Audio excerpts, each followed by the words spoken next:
Kieran McGive here with Boxing Bants Ireland, and I'm here today with Emmet Brennan. Emmet, thanks for joining me. I know it's a bit late in the hour, and it's very close to your first appearance of Fight Week, which will be obviously the public workout on Wednesday for Fight Week. First of all, Emmet, how are you feeling? I see you've been doing plenty of running up and down up and down the Liffey outside 3ARENA, so you seem to be very, very motivated anyway.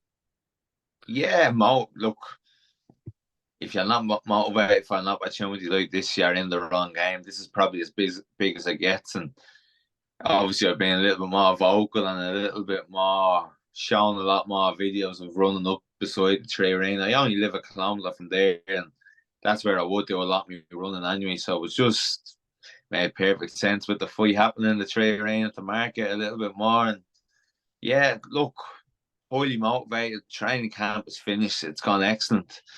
I'm in the best physical condition we can going into Saturday. So we're expecting a good performance, judging off how well training camp has gone and how sparring has finished up. So we're really, really happy going into Saturday, and we're expecting to win. It's crazy to think that it's only your second fight. It's in the 3ARENA. It's eight rounds, got the title. How have you found the jump up to the 8 rounds? Yeah, so I always thought I would have been made for the longer rounds, and it's easy saying that, but when you're actually getting into sparring and you're doing it, for me, yeah, I'm made for the longer rounds. So in every single spar, 6, 7, and 8 round, I'm my strongest. I come like a bull. So I'm made for the longer rounds. It's what I've always thought, and it's what I always envisioned. I knew from when I was sparring as an amateur, like very, very rarely with the Irish team we would do more than 4 rounds of sparring, but every now and again we do 6 rounds or we do the odd 8 rounds. Again, very, very rarely, but when I was doing that, I was always coming on stronger in the later rounds, where lads are probably weakening because they're used to the amateur style and the amateur rounds. So yeah, for me, 8 rounds is a walk in the park, like I expected. Yeah. It's funny. Do you remember when I interviewed you outside the Elite Show? And you hadn't even turned pro yet. You hadn't got your license or anything yet. And you mentioned fighting Jamie Morrisey at that time because he was a super middleweight BY Celtic champion. It's funny what's happened in that time. He's gone up to light heavyweight and he won it there. And you had your fight in the meantime, but that fight has still happened now. Like the only difference is the weight above. Did you ever envision that you'd be fighting for a light heavyweight title? Because you seemed fairly bang on to fight at super middleweight. Yeah, super middleweight is the way. So I'll go down to super middle after this. For me, I am a super middleweight. I make it. I wouldn't say I make it easy, but I make it easy enough. Like for this fight, there's no weight struggle. The weight is actually a catch weight for this 77.5 kilos, so it's in the middle of super middle and light heavyweight. And yeah, I'm making that weight quite easy. I talk to you, like, yeah, the plan was to fight.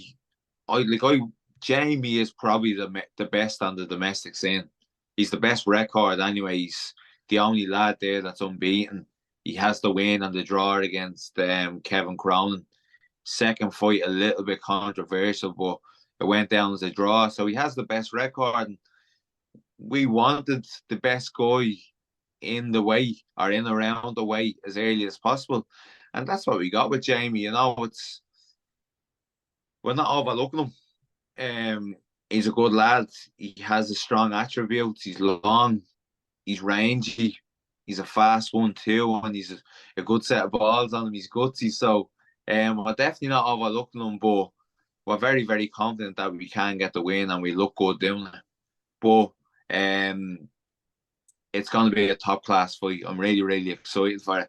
As I said, we wanted just the best fights on the domestic scene, and that's probably a compliment to Jamie that we went looking for him, because we see him as the best on the domestic scene, and we see this fight shaping up. as the most exciting fight that we can be in. Because you've seen Jamie's fights before. You've seen it against Borky. You've seen it against Kevin Cronin. Although he's long and his range and he probably could use his attributes a little bit better, he always ends up in a war. And he always fights till the end, even when he gets tired. Like against Kevin Cronin, he was out on his feet, but he was still swinging. So, in terms of excitement and what this can offer to the Irish public and the people that's going to be in the 3ARENA come this Saturday, November 25th, it's going to be an absolute cracking fight. It's going to be a cracker. Paddy Power released their odds today about the fight, so they have you as a 1/8 favourite and Jamie as quite a big underdog, 5-1. I know you probably don't look into those things, but are you surprised about how favourable they are? I'm 1-8, and he's what? 5-1. Look, to be honest with you, it means fuck all. Like, it means absolutely nothing. It means nothing. What's it? 20-1 for a draw. Is it? Like, yeah, the odds, man. The odds mean nothing. But look, this is a close fight. You look at the whole undercard. And you take Katie Taylor out of the equation. This is probably the closest fight on the card. It's definitely going to be the most exciting one. But in terms of would it be a 1-8 favourite? Probably not. Maybe 1-5. It's a 2-horse race, really. But on the undercard, it is probably the closest you're getting to a 50-50, because you have to take into terms that this fella is a warrior. He's done the rounds. He's gonna stay there for 8 rounds, and he's gonna punch non-stop. So, the odds really mean fuck all. But come Saturday night, it's gonna be like, it will be toe to toe. And again, we chose Jamie for a reason, because he's gonna meet the center of the ring. It's gonna go toe to toe. I'm not gonna take a backward step. Judging on history, he's not going to take a backward step. He might have different plans at the start, but you know and I know from round 3 onwards, it's going to be a dogfight, stood in the centre of the ring, toe to toe. So, yeah, look, for me, it's exciting because I know I'm going into a fight. I know it's going to be a fight, and there's going to be thousands of people there. He's probably sold a lot of tickets, and then you also have Paddy Donovan that's there from Limerick that has also sold tickets. I've done really, really well on tickets. The fight is in Dublin, so there'll be thousands of people in just to see that fight. The only all Irish clash on the show. So, in terms of, for me, it doesn't get much bigger than this. For you, like, you have great backing, obviously, with Dan Barker, and it was a big deal for you and him to get on this card. And obviously, it's to go along with that, it's a very good fight, and for a belt. But to you, in the back of your mind, is it not also important for you to win, but win in a way that impresses Matchroom? Is that in the back of your head at all? Yeah, of course. So that's why, as I said, we didn't cut any corners in this training camp. No stone was unturned, because we know on Saturday night we gotta put in a great performance. We know that it has to be a really, really clinical finish. We gotta put excitement on. Look, as I said, Jamie's the perfect dance partner for that, because he's gonna come forward. I don't think defensively he's that great. There's a lot of gaps in his defense. I'm going to exploit them. I think I'm going to look really, really good come Saturday night. As I said, sparring night being excellent. But back to the question, yeah, it's not just about winning. I gotta look really, really good. Because I gotta make the likes of Eddie Hearn and Frank Smith say, well, this guy's an Olympian. What's he doing sitting on the shelf? The lad can fight. He's got a great backstory. He can sell tickets. He's got a bit of a decent personality. He can talk. So I gotta make these guys stand up and say, well, will we take a chance on him? The lad can fight. As I said, he's ambitious as well. Taking on a Celtic title in the second fight. So yeah, winning isn't enough. It's looking good and doing so, and making people talk about me, making people get excited about me. So Look, you know me style. The Irish public know me boxing style. I can't not be in good fights. It's going to be an exciting fight. So a bit of luck that I can get that across to the likes of Frank Smith, Eddie Hearn, and the rest of the matchroom team, so they can take a little bit of a punt on me. The last week, fight week that was on was incredible. Like, it was a great buzz around the area, and it was lovely. Now, I actually didn't get to experience a lot of it because I was with I was with Deirdre Gogarty most of that week. But from the times that I was there, it just seemed like, just, I don't know, very I think very healing for a lot of the Irish boxing public. You must be really looking forward to not only just fighting and the occasion, but just fight week in general, spending time around other good boxers, but also sharing a card with Katie Taylor. Now, I know you've met Kaylee and been around her before in gyms, but this must still be very special for you. Yeah, for me, this is special. And I wouldn't say she would remember, but I actually sparred her about. This is show me age. I actually sparred her probably about 16 years ago, I'd say, in St. Davis. I got 2 or 3 rounds with her. I was only a kid at the time, and for me, that was like my world title. I couldn't get over, and now I got the head thumped off me. I couldn't deal with the hand spit, punches and bunches. I couldn't deal with it, but I remember it fondly. I would say that's probably 16, even 17 years ago, a long, long time ago.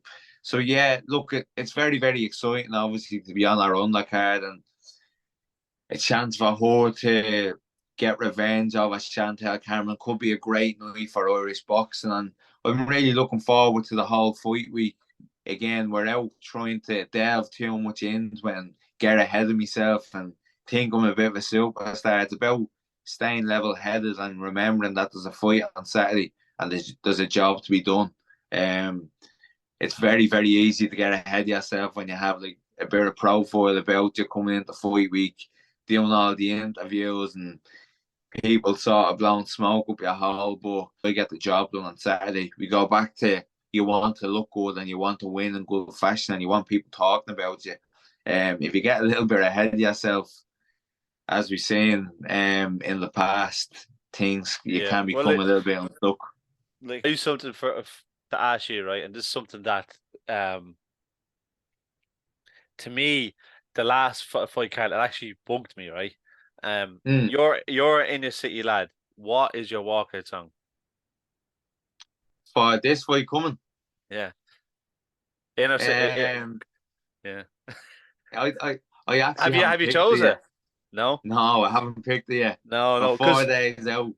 So yeah, there's you know, just before Chrissy Dignam died, there was talk of, I was chatting to a few fighters, but there was talk, he would have been at the shows. He would have gone to the mm, Katie Taylor fight. Him and Dave Murphy, like they he'd yeah, loads Dave, I watching the know Katie Dave fights, well. and it's unfortunate, but I and then it didn't obviously happen. But yeah, I just thought, come on, one of these inner city lads has to play a bit of Aslan, surely. Like, But I say, I had Crazy World on the debut. oh, I know that, yeah, but I'm Yeah, talking about in Dublin. I'm talking about in Dublin at the in 3ARENA. Dublin, I have a song that means a lot to me. So there's a certain song that I listen for every. So I used to get the bus. I wasn't driving, so I used to get the bus out to Abbottstown. It take me 2 hours a day to get there and 2 hours to get back. And every day when I was walking down the North Circular Road, I used to listen to one song, and I used to vision myself being in Tokyo with this song playing. And this was 5 times a week. So a song that means a lot to me. So I'm thinking about going with that. And it's a Dublin song as well. So the only thing is, it's a little bit slow. So I might have to do that for maybe 15, 20 seconds and then break into a dance tune. A little bit of Maniac or something like that. So yeah, Oh, I'm yeah, I'm yeah, still yeah, I'm still yeah, thinking yeah, about it. I haven't made the choice, but yeah, yeah, like you yeah. never know. It could stop and go into Maniac. You don't know. But that song, the song that I'm thinking of, means a lot to me because, as I said, it just brings me back to a time where I was grafting to get to the Olympics, and life wasn't great, as I said. I was traveling 2 hours out of Abbottstown, 2 hours back. I didn't have a pot to piss in, but I was grinding and I was grafting every single day to be an Olympian. So that song, if I choose it, does mean a lot to me. But if I don't choose that, you could well hear Crazy Wolf by Aslan. Or this is. This is actually that's my favorite. Yeah, It I is love my that one. favorite Aslan song. But for a Um, walkout song, I don't know. yeah, yeah. Look, because I always think of this as when they played in Vicar Street those years ago. Yeah, unbelievable. And it was just incredible, like how he split Mm, the audience in half. yeah, if you could Yeah, get that going in the 3ARENA, um, that would be a cracker. But you have to get everyone in on it. yeah, yeah. So the situation obviously after you and Jamie, I imagine look you want to fight for an Irish title and Kevin and Craig McCarthy is kind of being like it was sanctioned for the Irish title, but obviously it fell through on the RDS show, and they're trying to find out another card to put it on. Do you feel it like if you win this fight after, are you going to be going to the BUI and calling for a mandatory slot for the Irish title? Yeah, so I'm gonna try get like the plan here is obviously to go out and win on Saturday night, and then I'm gonna be looking at trying to get the super middleweight BOI title. Like the lads have been mandatory now, like probably over 6 months. You're going to events, you have to just say, look, enough is enough, and this fight just isn't happening. For whatever reason it is, it's not happening. 1 year's go fight maybe Jamie for the Celtic title, and I fight one of them for the BOI title. Because it just looks like the fight isn't getting made. It's not meant to be. Whether there's ego getting in the way, whether people want more money, whatever the reason is why it's not happening, you probably know a little bit more. But it doesn't seem like it's ever going to happen, does it? Like, let's again call a spade a spade. That fight just doesn't look like it's going to happen. So yeah, I'll be going to the BOI and say, look, I'll be happy to fight either of them. I'll make the fight happen in February. If I gotta take less money to make it happen, I'll make it happen. But it's about like we're not getting great money either way. So like you might as well just fight each other. Fight for titles. We're very, very fortunate that we're in a position where there's 5, 6, 7, 8 was a silver middleweight that can all fight each other. So it would be a shame to be in this area of so much volume on the domestic scene and not fight each other, and for the sort of the BOI title to be held hostage because two people can't agree on a fight or whatever it may be. Sometimes it's just better that the two lads move on and go different avenues. So yeah, I will be looking for that in short. Aye.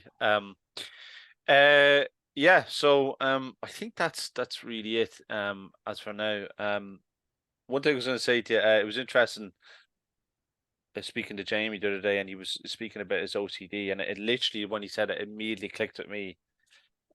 Glenn Murray, your friend Glenn Murray, like about how open he's been about it, and how it's obviously different because Jamie has pure OCD, but your friend Glenn had said he had ADHD and OCD, and the ADHD actually helped him with his tank in boxing, whereas Jamie's the other. Yeah, like look again. Obviously, Glenn's one of my best friends, and I see the struggles that go with it as well. Like this, and fair play to the likes of Glenn, the likes of Jamie speaking up, and Jamie obviously has a bit of a platform now going into this fight. So fair play to him. Power to him, and yeah, look, you don't want it.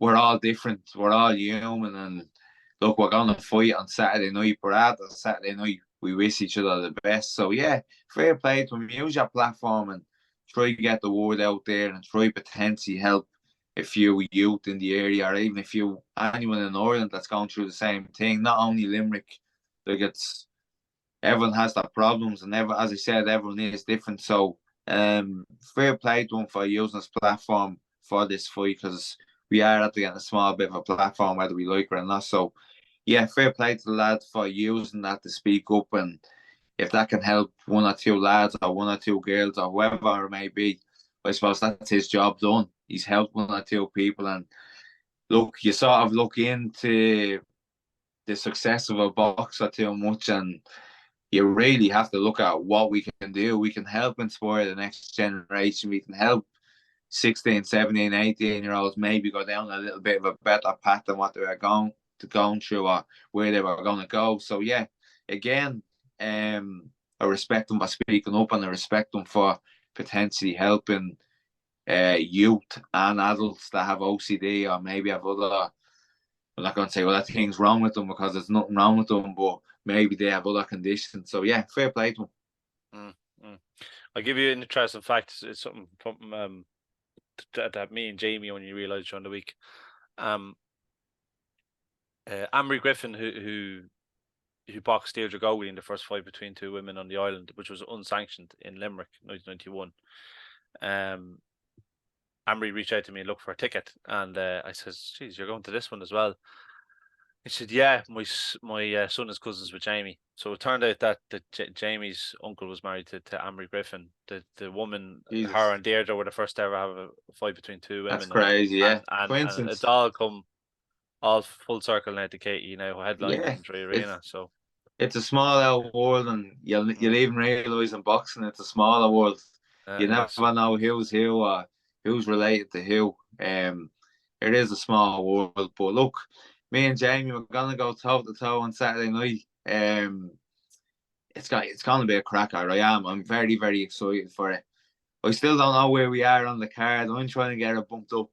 I'm gonna try to get the fight. Try to get on just before Paddy Donovan, maybe, because as I said, I'll probably bring 1,000-odd people up from Limerick. I have a serious amount of people from Dublin to it. It's the only All-Irish clash on the fight on the card. I think it's actually the first All-Irish clash in the 3ARENA since Fitchy and Spike in 2014. So the first time two Irish lads have gone toe to toe in 9 years in the 3ARENA. I'm doing everything to get it bumped up the cards. It's going to be a cracker. We're going to go toe to toe. It would be a shame and probably a little bit of a mistake from Matchroom if they have it on very early in the night. So a bit of luck, we can get a little bit of profile around the fight and people asking for the fight to be put on later on the night. Yeah. Well, look, let's hope. That's the promoter coming out me. Yeah, no, look, it's the one fight I'm looking forward to the most. So yeah, I'd agree. Can you text that on to Eddie there? Yeah, I can text Frank. I don't have Eddie's number. I'll text Frank. There you go. You text Frank that and tell all the other Irish reporters to do the same. But no, it would be a shame to have her on first or second in the night, like without being biased and if I was being a neutral from Ireland, I want to see two All-Irish people fighting each other on the cards. That's what you do. Obviously, everyone's there for Katie Taylor and Chantal Cameron, but two Irish lads willing to put a unbeaten record on the line so early in their career. Both of them have great, exciting styles, and they're not going to take backward steps. If you're an Irish boxing fan, that's a fight you do want to see. And you've just said it there. It's the one that you're looking forward to. So it's not just in my own head. No, look, as a boxing purist myself, like me and the lads that sit in the media box, like this is the one we're all looking forward to the most because we watch it. We go to all the shows, we watch it week in, week out. So to us, it's obvious, like, you know what I mean? Yeah. It's just getting that across to other people. But hopefully, fight week can do magical things. You never know, like certain things that you do, certain things that you say. Fight week can always be the one that can change it. And one thing that always gets you bumped up is someone sticking their nut in at a weigh-in. Always gets you bumped up. So tell that to Jamie, because I'm not going to stick the head in him. Hopefully he sticks to him. That's what I get all the time. I hear you wouldn't believe the amount of people that told me, no, I'm not. Graham McCormick told me that about when he's fighting Dominic Dunn for Calton. No, I'm not doing that. And literally, as soon as they're face to face, they couldn't hold it in after cutting all the weight and everything. Yeah, so, you tell Jamie to stick the head on me there in the way in, and we get bumped up the card. Yeah. All right. Okay. Thanks very much, Emmet. I really appreciate it. Sounds good. I appreciate it. Thank you. Thanks.